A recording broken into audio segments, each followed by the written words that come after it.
এর আগে একটা ছবি আপলোড দিছিলাম না, এই ছবিটা ৪৪,০০০ টাকা দিছি। এই মাসে $129। গত ৩ মাস আগে এভাবেই ফেসবুক কন্টেন্ট থেকে নিজের আয়ের তথ্য প্রকাশ করেছিলেন এনসিপির দক্ষিণাঞ্চলের মুখ্য সংগঠক ও কুমিল্লা ৪ আসনের সংসদ সদস্য হাসনাত আব্দুল্লাহ। ভিডিওতে তিনি জানান, বিভিন্ন ছবি ও ভিডিও থেকে শত শত ডলার আয় করেছেন তিনি। $330। $330 কয় টাকা? $330 আমি ৪০,০০০ টাকা। তবে শুধু হাসনাতই নন, ফ্যাক্ট চেক সংস্থা ডিসমিস ল্যাবের অনুসন্ধানে উঠে এসেছে বাংলাদেশের অন্তত ১৩ জন নির্বাচিত সংসদ সদস্যের ভেরিফাইড ফেসবুক অ্যাকাউন্ট মেটার কন্টেন্ট মনিটাইজেশন প্রোগ্রামের আওতায় রয়েছে। অথচ মেটার নিজস্ব নীতিমালায় স্পষ্টভাবে বলা হয়েছে, নির্বাচিত জনপ্রতিনিধি, নির্বাচনী প্রার্থী, রাজনৈতিক দল এবং সরকারি কর্মকর্তারা মনিটাইজেশনের জন্য অযোগ্য। কিন্তু সেই নীতিমালা থাকা সত্ত্বেও দেশের অন্তত ১৩ জন সংসদ সদস্যের অ্যাকাউন্ট মনিটাইজেশন চালু রয়েছে। এদের মধ্যে ৭ জন ক্ষমতাসীন দল বিএনপির, ৫ জন প্রধান বিরোধী দল জামায়াতে ইসলামীর এবং ১ জন স্বতন্ত্র সংসদ সদস্য। এই তালিকায় বর্তমান মন্ত্রিসভার ৩ সদস্য রয়েছেন।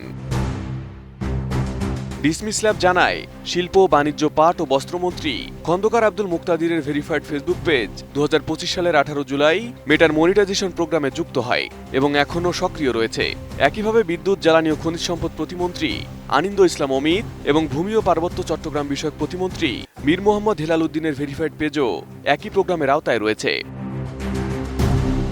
এছাড়া নির্বাচনের চূড়ান্ত প্রার্থী তালিকা প্রকাশের পরও নতুন করে মনিটাইজেশনে যুক্ত হয়েছে অন্তত ২ জন সংসদ সদস্যের অ্যাকাউন্ট। লালমনিরহাট ১ আসনের সংসদ সদস্য হাসান রাজীব প্রধানের ভেরিফাইড প্রোফাইলে ৪ ফেব্রুয়ারি এবং চাঁদপুর ৩ আসনের সংসদ সদস্য এসকে ফরিদ আহমেদ মানিকের প্রোফাইলে ১১ ফেব্রুয়ারি মনিটাইজেশন চালু হয়। নতুন বাংলাদেশ গড়তে এলো জুলফিকার স্টিল।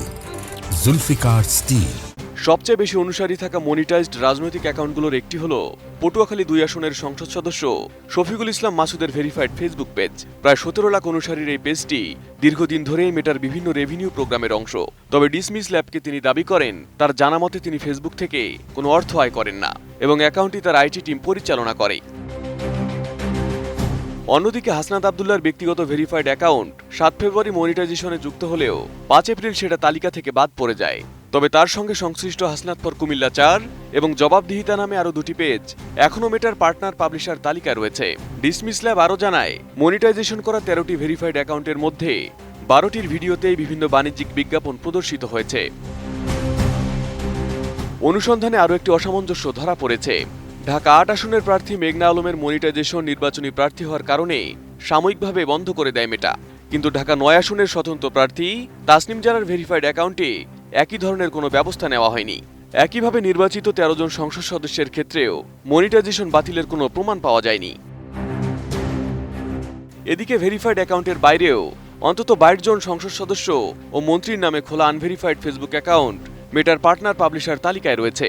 এর মধ্যে বর্তমান অর্থমন্ত্রী আমির খসরু মাহমুদ চৌধুরীর নামে একটি প্রোফাইল, পাট ও বস্ত্র প্রতিমন্ত্রী মোহাম্মদ শরীফুল আলমের নামে একটি পেজ ও একটি প্রোফাইল রয়েছে। এছাড়া গাজীপুর ৩ আসনের রফিকুল ইসলাম বাচ্চু, নওগাঁ ৫ আসনের জাহিদুল ইসলাম ধলু, চট্টগ্রাম ১৬ আসনের জহিরুল ইসলাম, ফরিদপুর ১ আসনের মোহাম্মদ ইলিয়াস মোল্লা, ঝিনাইদহ ৪ আসনের মাওলানা আবু তালিব এবং কুষ্টিয়া ৩ আসনের মুফতি আমির হামজার নামেও মনিটাইজেশন তালিকাভুক্ত অ্যাকাউন্ট পাওয়া গেছে। ডিসমিস ল্যাব জানিয়েছে, এ বিষয়ে মন্তব্য জানতে তারা মেটার সঙ্গে যোগাযোগ করেছে, তবে এখন পর্যন্ত প্রতিষ্ঠানটির কোনো প্রতিক্রিয়া পাওয়া যায়নি। Arif Hasan, ATN news.